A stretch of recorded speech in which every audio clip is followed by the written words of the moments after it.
Bonjour à tous. Pour ceux qui me connaissent, donc je suis Laurie, lithothérapeute énergéticienne, mais pas que. Voilà. Et j'ai décidé donc de vous faire découvrir un petit peu donc mes capacités. C'est pour ça que aujourd'hui, je vais faire un tirage pour qu'on ait quelques messages au niveau des anges et pour savoir donc avec l'oracle de la lumière du ciel sur quel chakra nous devons travailler en ce moment.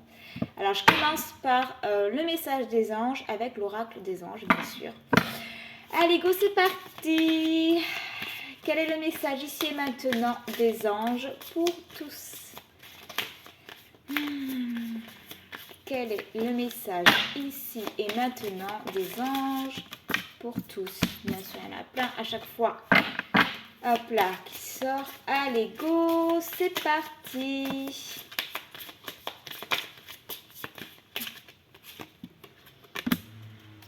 Remarquez les signes, je vous lis le message. C'est exact, les signes que vous avez reçus ont été envoyés par le ciel. Nous déposons des plumes, des pièces de monnaie et autres petits objets sur votre route pour vous rappeler que l'amour vous entoure et que vous n'êtes jamais seul. Voilà. Donc soyez dans l'observation. Prenez le temps tout simplement de vous poser et d'observer au niveau donc, du regard, mais au niveau du corps, au niveau du ressenti. Ok? Voilà le message des anges. Maintenant, on va voir avec donc l'oracle de la lumière du ciel, savoir sur quel chakra nous devons tout simplement travailler en ce moment. Il est tout petit, il n'est pas facile à manier, mais j'y arrive.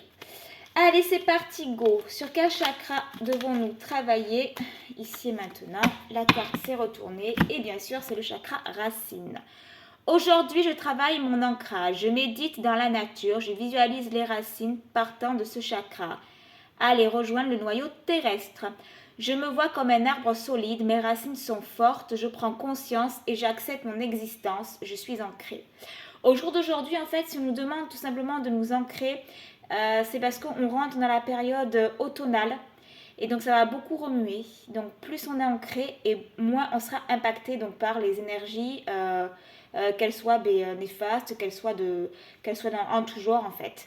Donc on s'ancre pour être vraiment ancré, être recentré et être le moins impacté possible par les énergies qui peuvent nous entourer, que ça soit donc des autres et que ça soit aussi donc nous en fait, nos propres, voilà, pour éviter d'être un vrai pantin, je dirais. Ok, ancrez-vous, allez marcher dans la nature, faites des méditations d'ancrage, portez du rouge. Mesdames, vernissez-vous les ongles en rouge ou en noir.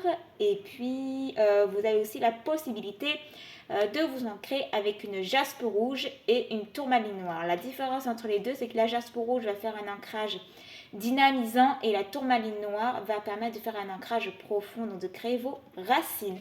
Voilà. Si vous avez besoin de conseils, si vous avez besoin de renseignements, n'hésitez pas tout simplement à aimer ma page Facebook, Instagram et aussi la chaîne YouTube. Vous pouvez m'envoyer un message ou m'appeler, il n'y a pas de souci. Sur ce, bon ancrage à vous, soyez bien dans l'observation et je vous dis à très vite dans une prochaine vidéo. Bye bye les amis!